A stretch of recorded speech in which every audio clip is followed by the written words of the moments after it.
Well, we'd like to wish a happy Father's Day to all of the fathers out there everywhere of all time and of all places.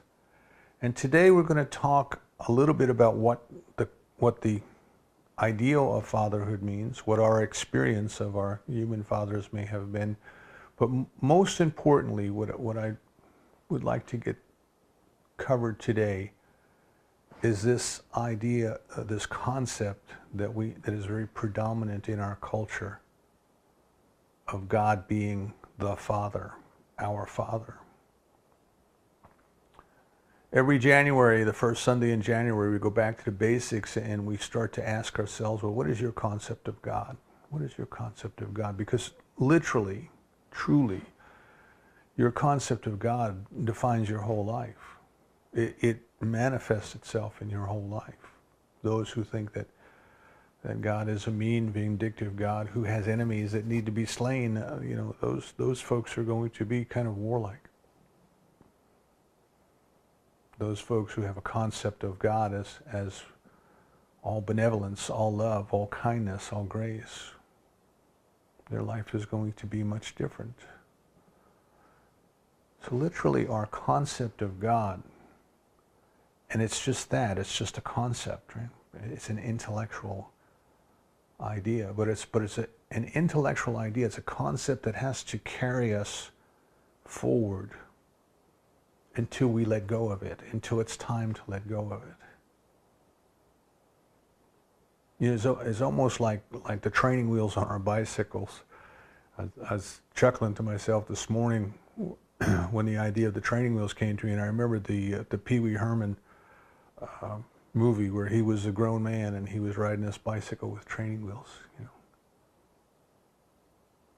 when we were little, we needed training wheels on our bicycles to help us along. But there came a point in our development as a rider that the training wheels would hold us back. We needed to let go of those training wheels in order to move into a more complete experience of riding a bicycle.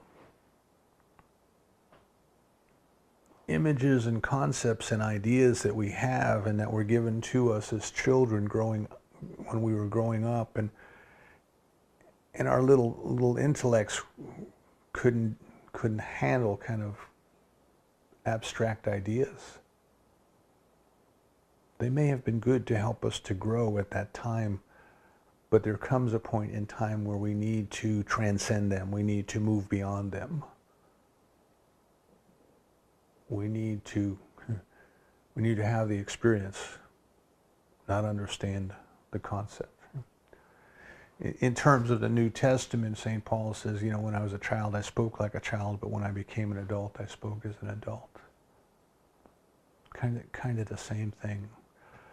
In other places, we're told you can't put new wine into old skins. You know, that there are some things that the old ideas just can't hold, and you've got to let go of those old ideas in order to move forward. So that is the idea that we're eventually going to get to today. What is this thing, this concept of God as the Father, and is it time for us to examine our beliefs, our concepts, and perhaps if we have that concept, perhaps to be willing to move beyond that, to be willing to let go of those training wheels. So the first thing we want to consider is, of course, on Father's Day is I want to acknowledge, you know, that it's not an easy day for everyone. I'm reading the comments on Facebook this morning where, you know, some people are posting very, very nice things about their fathers, and then immediately somebody responds back that was not their experience. You know, still a very, very bitter memory for some people. So we have to kind of stop and love one another right where we are. We have to understand that for some, you know, there are beautiful, beautiful memories, and when we come to Father's Day, we might remember the good times. We might remember the really, really good times, and we want to celebrate those. For some, we have a great sense of loss because our fathers have passed on. And we need to acknowledge that grief, but understand that in that sadness and in that grief is a great opportunity for each and every one of us to come to an understanding of immortality.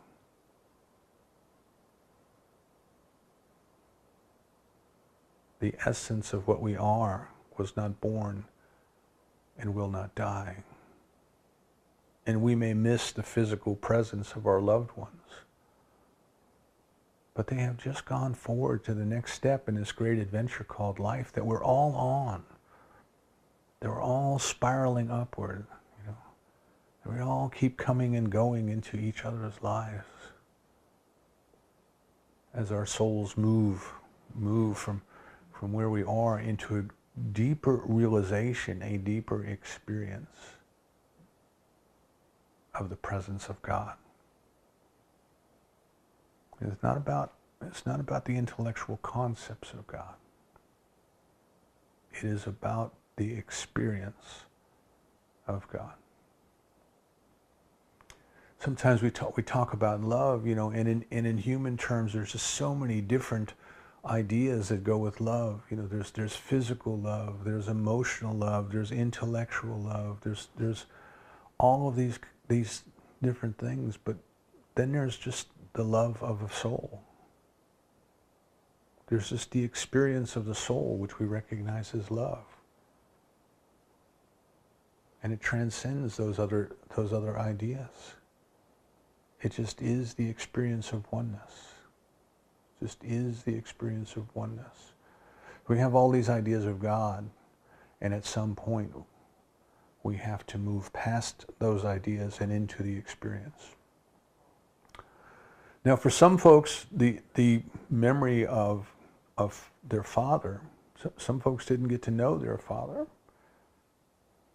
and for them that's a great sense of separation, a great sense of loss. What did we miss out on?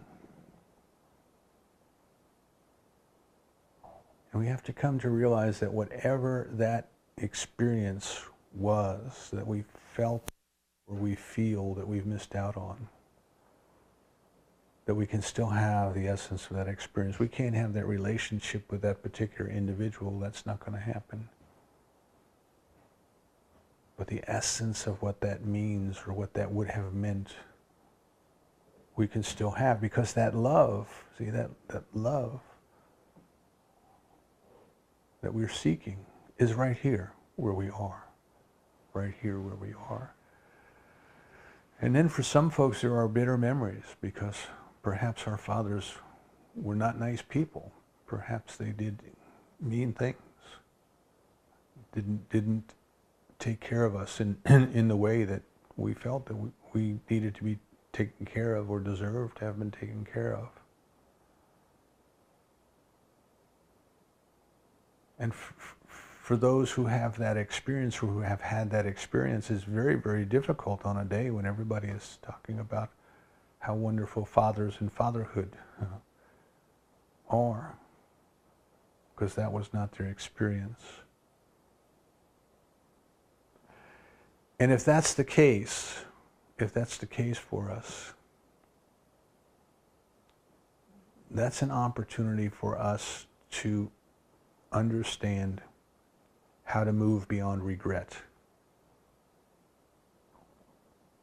I would say forgiveness, but the word forgiveness is so overused and misunderstood. Perhaps move beyond resentment is a better way of saying it.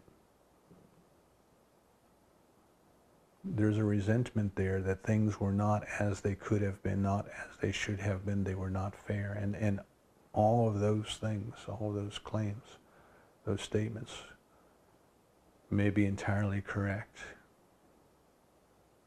But as we grow spiritually, there comes a time when we can let go of that resentment. In other words, we're no longer defined by the experience. We're no longer limited by the experience. It was what it was. It happened. But whatever it is that we wanted or felt we deserved that we didn't get, we can get that. We can get that in our lives, that love, and we can move forward. So I just want to acknowledge that this holiday brings up for many people kind of a whole mixed bag of emotions.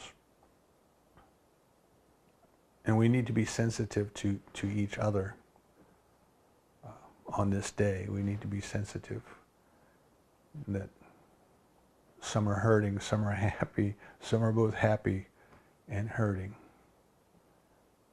And then we need to kind of step beyond our human experience and our human memories and into, well, what is this ideal of fatherhood? What is this kind of office of fatherhood? What does that mean in the human sense? And then what does that mean in the spiritual sense? What is this idea, this concept of God as the Father? So we kind of come to the ideal. And I remember the first time I was exposed to this idea, and I really had to stop and think about it. It's just one of those things that you take for granted, and you never stop and ask yourself, well, wait a second, what's going on here? And I can't remember exactly where I was. Maybe I'm not exactly sure. But the person who was facilitating the group, the session, whatever, workshop, I can't remember exactly what it was. They said, how many of you grew up with like Ozzie and Harriet were on TV when we were kids? And Leave It to Beaver and those kind of shows that were on TV in the 50s, And in those shows, Mom always wore a dress and pearls and heels and of course an apron because good moms cooked, I was watching a show about advertising one time, and they said that they had a lot of trouble in the 50s when they started to come out with pre-prepared food, that people wouldn't use it because the idea was, well, good moms don't feed their family meals that come in aluminum foil and things like that. And this particular guy was he was selling cake mix back then. And he said what they did was, in order to overcome the objection that this wasn't real food if Mom didn't cook it, was they had them add 1 egg to the box of cake mix, which the cake mix really didn't need anyway, but it didn't hurt the cake mix. But by having them add that one egg, that somehow they satisfied this belief, that moms were in the kitchen. And similarly, the dads came home from work. They all wore shirts and ties, And Dad came in and took off his jacket and suit jacket, and he put on his sweater and went and sat in his chair and his slippers and got his pipe sometimes and started to read the newspaper. And we had the point that the facilitator was making is, we grew up with this idealized image of what our parents were or should be, and nobody's parents were like that. Very few people's parents might have been like that. I wouldn't say nobody. I haven't met everybody yet. But for most people, that was not the case, And of course, we had this kind of problem that we didn't even know, and that's what the facilitator was trying to help people kind of work through.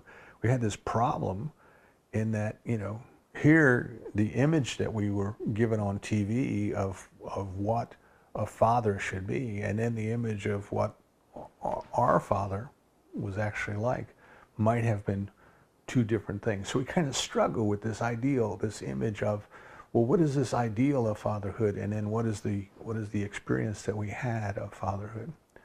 And I think what we have to recognize is that it's kind of like if you're writing a screenplay.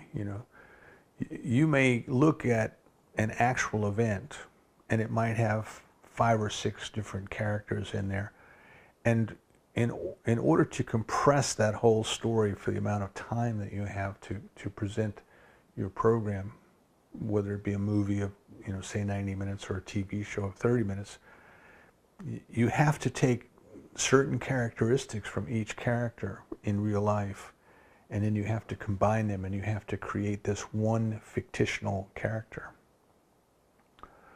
So I remember when our kids were little, we were living in Hickory, North Carolina. There was a medical center there, and one of the doctors that practiced there, who we would see from time to time, you would just go in and whatever doctor was available, that's the one that you would see. The paper interviewed him one time, and he had been in Korea. He had been a doctor in Korea with the author who wrote MASH, the MASH series, which eventually became the TV series. And the paper said, well, are any of the characters in the show based on you? And he said, well, part of Duke the Southerner, and I can't remember who Duke the Southerner is now, but there was a doctor they called Duke. He said, part of Duke, some of myself is written into that character. So we take kind of the best, we take the parts that we like from all of the good things and all of the best, and we put them together, and that is what becomes our ideal. That is what becomes the kind of the epitome of fatherhood. And we want to look at that. We want to think, all throughout the Bible, all throughout Scripture, in our culture, all throughout Scripture, we're kind of given this idea that God is a father. God is a father, but God is not just any father, right? God is the epitome of fatherhood. God is kind of that ideal, that example. So we need to look at that ideal and that example, and then we need to look at, well, does that concept really keep us from experiencing God as God is? Or are we trying to experience God as we want God to be? And as I say, in reflecting back upon our own childhood, did we experience our own fathers as they were? Or were we kind of caught up in this, this comparing them to this unrealistic ideal? So the first thing I guess that would help or seems to help is just recognize that whatever our experience was, that's what it was. It was what it was. And our dads may not have lived up to this ideal, but perhaps nobody's dad ever lived up to that ideal. And even if they weren't nice to us, even if they were mean to us, even if they did bad things to us, they were working through their own stuff. They weren't doing the best that they knew, but perhaps they were doing the best that they could. And perhaps that will help us let go of our resentment, if we have any resentment, to let go of it and to move forward. So if we come and think about what is this ideal? What is this ideal of fatherhood that we grow up with? What is this ideal of fatherhood that we see? If we go back and we look back in the Bible, certainly it is one of protection, right? One of taking care of the family, taking care of the children. In the 91st Psalm, we're told that he who abides in the house of the Lord shall dwell in the shadow of the Almighty. Right? Divine protection. Shadow in a desert was protection. And we're given this poem from David as this psalm from David, where the mystical soul of David is trying to put the ineffable into human terms,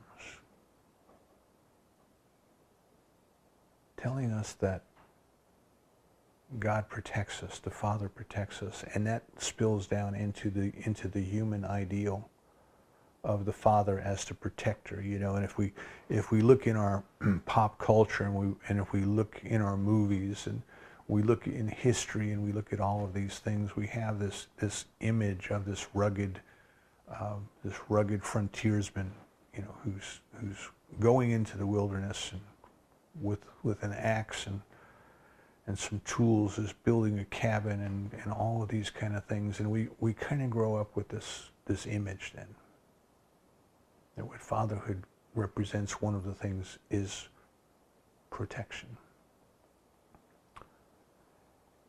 And then we look, for example, at provision. Provision. Not only does fatherhood protect, but it provides. We get this again if we go back to David and we go back to the Psalms, into the 23rd Psalm, which, I think it's hard to live in our culture without ever having heard it. The Lord shepherds me. I lack nothing. I lack nothing. See, this idea of the good shepherd. In the ancient Aramaic culture, in the ancient culture from which both the Old and the New Testament come to us, the relationship of the shepherd and the sheep was much different than what you will see today. The sheep were like pets. The sheep were raised for their wool. The goats were kept for their milk. The animals were not raised to be slaughtered. They were cared for. They were loved. They were protected. Yea, though I walk through the valley of the shadow of death, as the shepherd was leading the little flock through the narrow places, through the rocks, the predators, the wolves and things like that, could hide in the shadows. So as they went forward, as they went through the narrow places, the little flock would try to bunch itself in and get as tightly as it could around the shepherd, because the shepherd had the stick, the rod and the staff.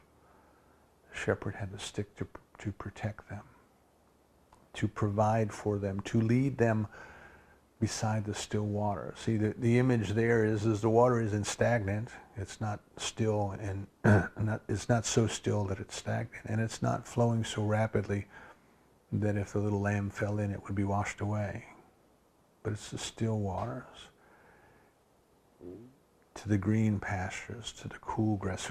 So kind of we get these images then, that this ideal of fatherhood that God is, protects, and it provides, and it cares. It cares. And it accepts us. It accepts us in the ideal. In the ideal, it accepts us as we are. And this kind of is brought home to us in a New Testament parable, which we recognize as the prodigal son. Right, so the son was young and impetuous. Now in this culture, it was the son that inherited the wealth of the father, the property of the father. So if the man died, the property did not go to his wife. It went to the son, and it was the responsibility of the son then to take care of the mother. But this young son's, he said, I can't stick around here and wait for you to die. Give me half of what you've got, or give me my share of what you have right now, and let me be off. And the father didn't argue. The father just went ahead and gave him what he asked for. And of course the boy went off and squandered it, and found himself living in terrible conditions, and finally came to realize to himself, the lowest servant in my father's household lives better than I'm living now. If I go back and I ask forgiveness, maybe he'll take me back. And he goes back. And in that story, the piece of the story that keeps coming back to me as being important is when the son comes back, the son is beating himself up. And we're all the son, right? It's not a male-female thing. We're all the son. We're all that prodigal. But the son comes back home and he's beating himself up, and he says, "Oh, Father, I'm terrible. I didn't treat you well. I went and I blew the inheritance. I'm just a terrible person. Can you take me back and just at least give me a job?" And the father says, "You're my son. You were gone. You're back home. Let's celebrate. Let's have a feast. Let's rejoice that you are back. So in this image then that we get, in this image that is presented to us, is the ideal of fatherhood is total acceptance, total unconditional love.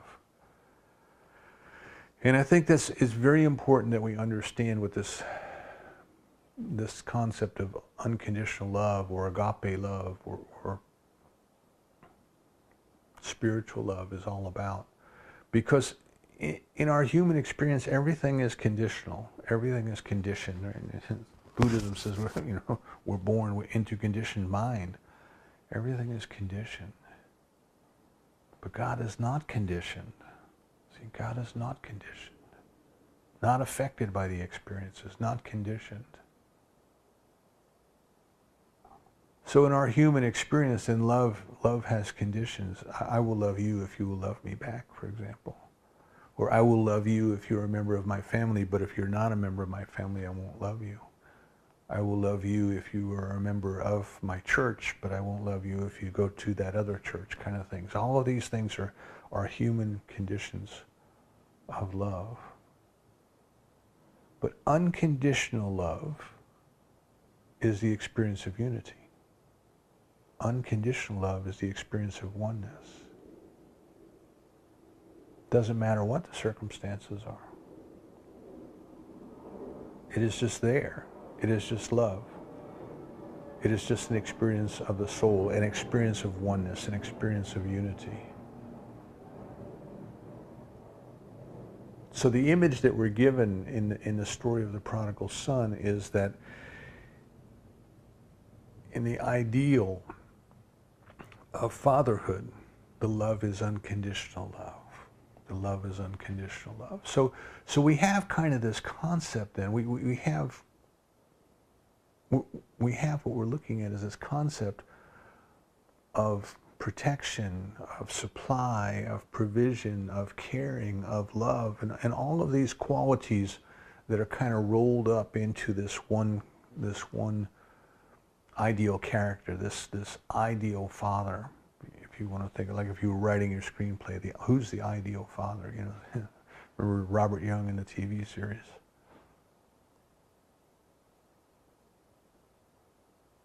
So what happens is, in the culture that the scripture that we use in our country, in that culture that came to us, the relationship between the father and the son was kind of the most important relationship in that culture. It was a more important relationship, as I say, than even between the husband and the wife, because the lineage, the transfer of property, the transfer of wealth went from father to son. So this idea then that, God is the father, or God as the father, well, that kind of carries on the idea that this is the most important relationship in our lives.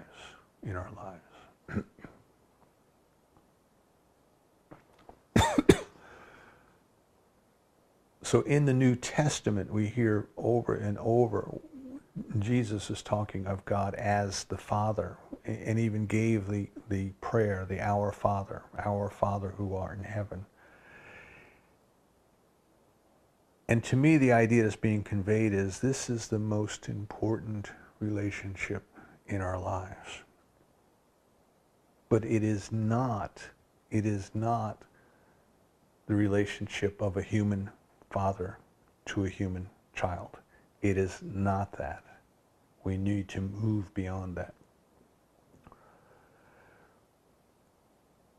Just briefly, just kind of a brief history here. If you look at the world's religions, you will find that the people who were hunter-gatherers, nomads, people who kind of wandered the desert, and when they came across another tribe, they went at them with sticks and clubs and took everything they had. Those hunter-gatherers tended to be warlike and tended to have male gods. And these male gods gave them permission to pillage and to plunder. I went back and checked last night. If you just go onto the internet and go to one of the Bible concordance sites and look up Joshua. You remember Joshua fit the battle of Jericho and the walls came tumbling down. That Joshua. And there's a passage in there, you know, that God made the walls fall down, and then God's people went into the town and killed everyone. They killed the men, they killed the women, they killed the children, and they even killed the donkeys. So what has happened there, you know, is in some cultures what has happened is people have created a God very much like themselves, very much like themselves. And this God then gives them permission to behave in a manner that they want to behave anyway. If you look at the agricultural societies, they tended to have feminine gods, goddesses. And they tended to be more peaceful, more harmonious. And of course, when you get a pacifist society meets a warlike society, the pacifists are going to lose every time. And throughout history, you see where the warlike tribes have gone in and just taken over, assimilated, destroyed. The more peaceful people. We can see it in our own history, you know, our own recorded history. You can see what has happened when the European explorers came into areas that we would today call a paradise. So the only point I'm trying to make there is that this image then of God as a father is not only an ideal image of kind of all of the best of things that we expect, protection, provision, and love and caring, but there's also a mixture of humanity in there. As Emmett Fox would say, you know, we have created God who's much like a Middle Eastern king, gets angry, has enemies, has people punished, has people killed, all those kind of things. And this concept of God as the Father gets all jumbled up in all of that, and it really becomes confusing for us as we try to grow spiritually. So we need to look at that. We need to stop and we need to look at that.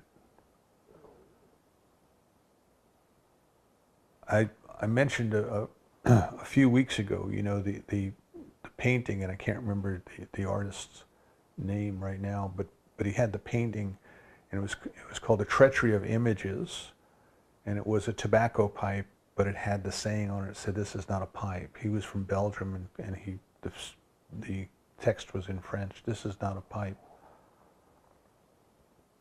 And his point was that we confuse the image with the reality. We think if we can identify an image, if we can put a word on something, if we can label it, if we can name it, we know it, and we don't.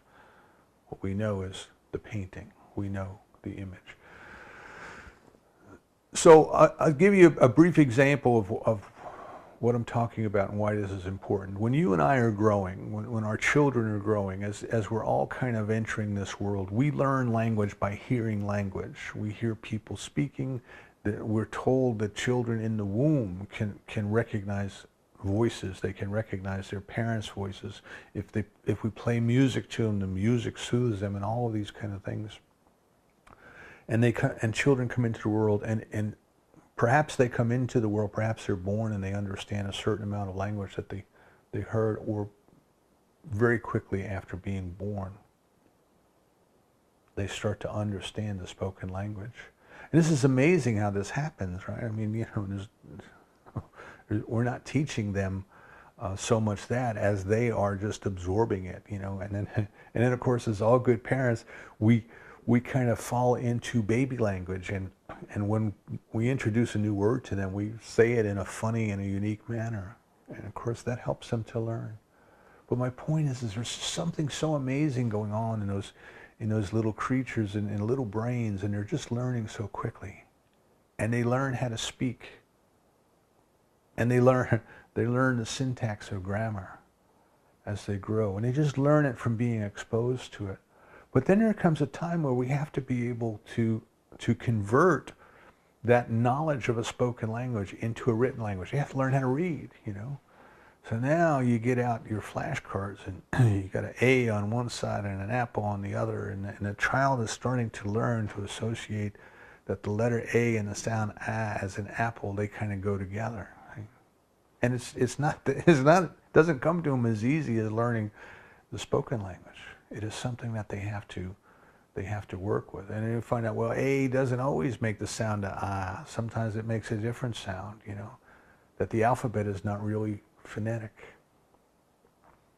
And we learn how to read. We learn and we learn and we kind of learn. And I love the comedian Gallagher because he used to make fun of this. You know, he said about how words are spelled the same sound differently. N-O-W is now.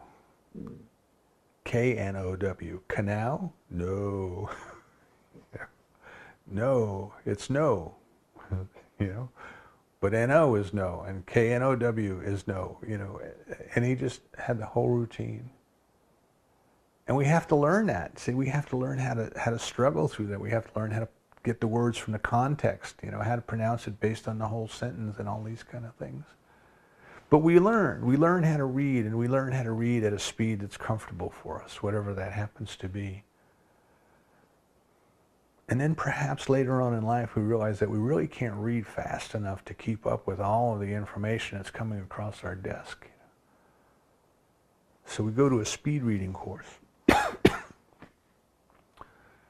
we find then that because we are trying to look at each word one at a time, and figure out how that word sounds, and then convert that visual symbol into an auditory symbol, it slows us down. It slows us down.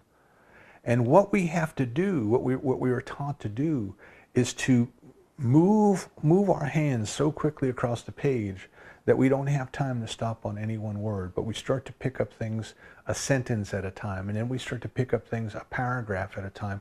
And we have to move beyond the point where we are translating what we are seeing into a sound that we are hearing, and then into an image behind it, the meaning behind it.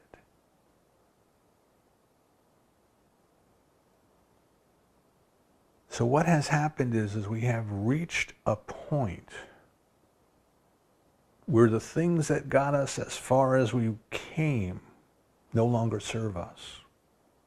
We have to find a way to move beyond them. And this is what I'm getting to with our concept of God as the Father. As we were growing, as we were learning, as we were developing, we were given stories, we were given parables, we were given psalms and poems, and they evoked within us this feeling of protection, this feeling of being provided for, this feeling of being loved unconditionally. But they were only stories, you see, they were only parables. And if we continue to think of God as being someone or something that is out there who is going to give stuff to us, then we're stuck in our growth. We are stuck in our growth. And if we are to continue spiraling upward in our spiritual growth, and by that I mean every day coming into a deeper realization of the presence and the activity of God, a realization by experience, not by knowing, not by reading, not by studying, by being in the presence and feeling that presence and experiencing that presence. If we are going to move into that experience, we have to move out of the concept of God as a human-like Father who's up somewhere up there, who's looking down at us somewhere down here, who sends us stuff when we ask, who sends us problems when we need them to grow. that trying to make God live up to that ideal is going to hold us back, because that is not who we are, and that is not what God is. So we come back then to our concept of God. As long as we are looking out there for someone or something to do something to us or something for us, we are not experiencing the fullness that is right here and is right now. And that is what our growth is. So in the human terms, and the Father, our fathers are those men who biologically became our fathers. There may be people in our lives who fulfilled the role of fatherhood for us if our biological fathers were not there or could not do that. There may be other people who gave us that kind of love that we expect as fathers. But there's kind of a separation there, you see. So there's the Father, our Father, who's out there, and then there's us. There's us, and we are over here. And if we carry that concept of what our relationship with God is, remember I said the most important relationship we will ever have.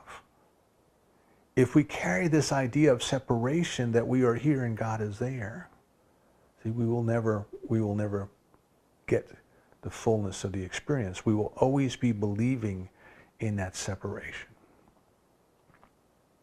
Adam and Eve had to leave the garden when they started to believe in duality. But back in that garden is the tree of life, the tree of unity. So as we grow then, instead of thinking of God as the Father and us as the children, because there is implied separation in that concept,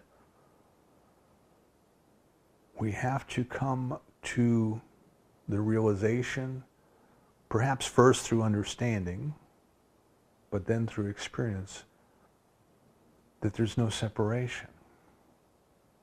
There's only God. There's only God. And we say, well, then what am I? Who am I?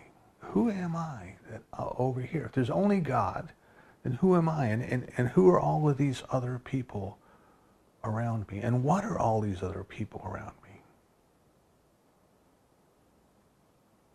And we must come to realize that what we are is the individualized expression of that one life. It does not experience a degree of separation from us. It doesn't know that we are different than it, any more than you would look at your foot and say your foot is different than you. You may have seen the meme that was going across Facebook last week. It was a quote from Rumi. It says, the lanterns are different, but the light is the same. And it had pictures of all of these different paper lanterns, like you might see in the East. The lanterns are different. The light is the same. The light that you are is the light of God expressing as you. It is not different from you. It is not giving anything to you. It is not testing you or punishing you. It is that unconditional love that we are told of in the parable of the prodigal son, because it is one with you.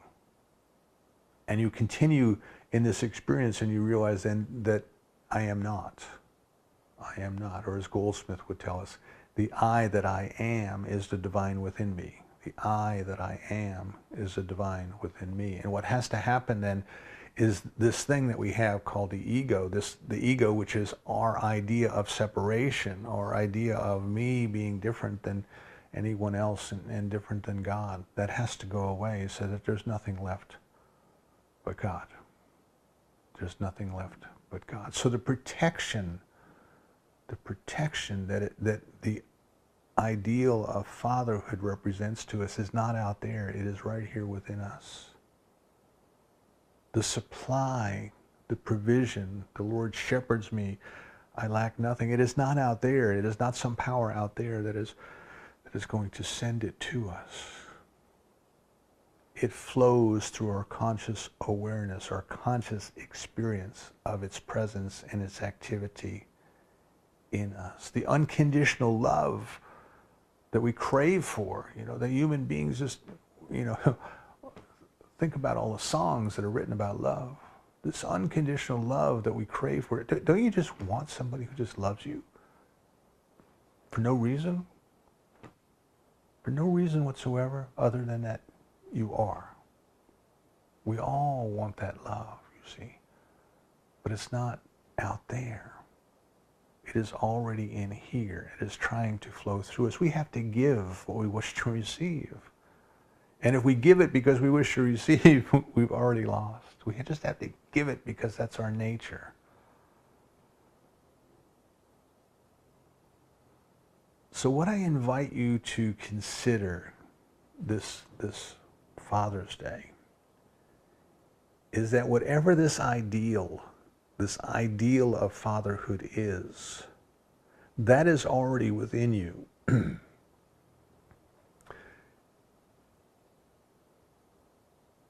It is already expressing as you.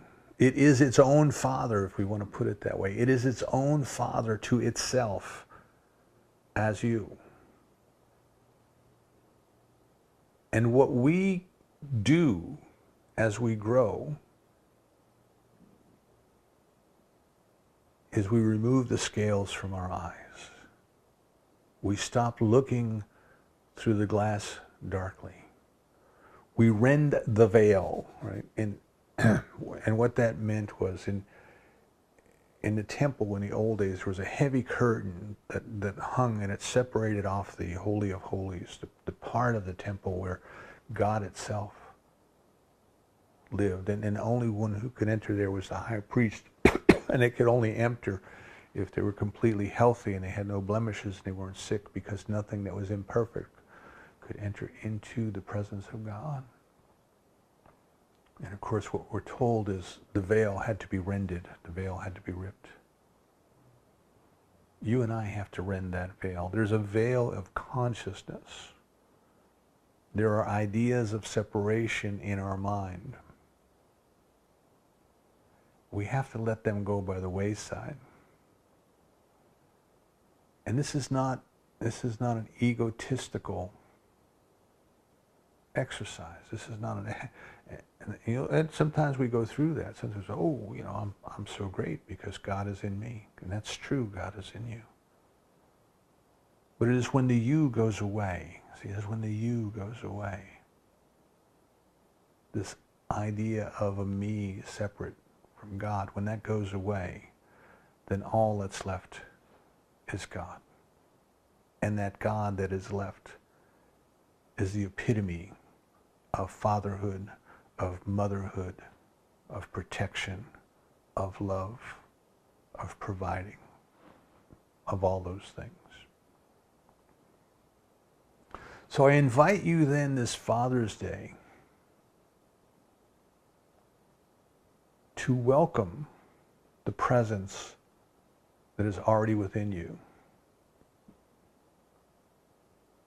And recognize that your relationship with the divine is not a father-child relationship. It is closer than that. Nearer than my hands and feet, closer than my breath.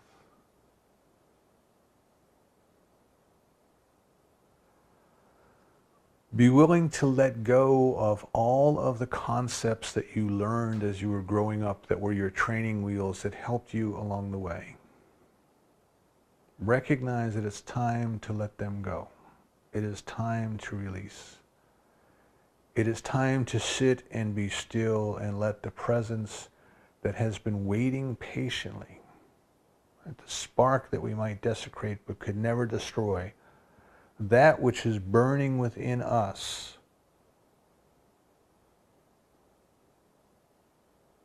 we allow it to come forth. We allow it to come forth. We release and let go of every and any idea of separation.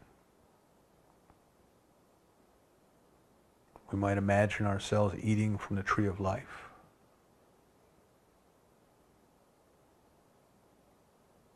We stop and give thanks for that life which is living itself as us and through us. And we step forward into the world as the beautiful expression of unconditional love, of peace, of caring, of protection, and of provision that divine love as us is. And so it is.